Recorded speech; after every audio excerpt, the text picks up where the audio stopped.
een lei tot die ander.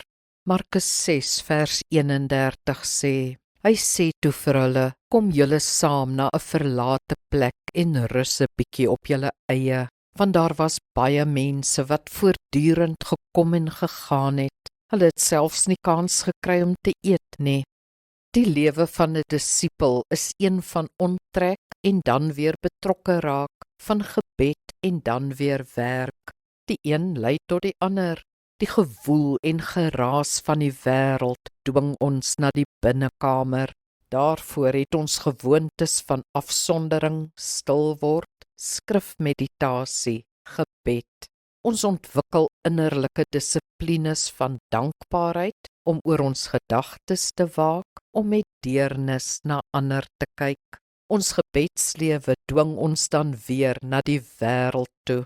Dis waar die geestelike lewe prakties word.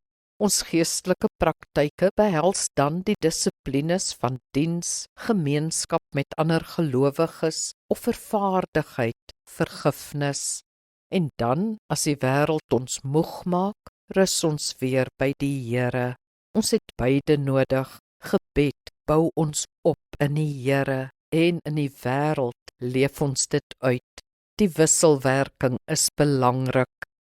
Kom ons bid saam. Geduldige Vader, help my om van die wêreld weg te breek, 'n binnekamer te ontwikkel. Help my ook om in die wêreld te leef, voluit, vreesloos en bovenal as 'n kind van God. Amen. Die Here seën jou.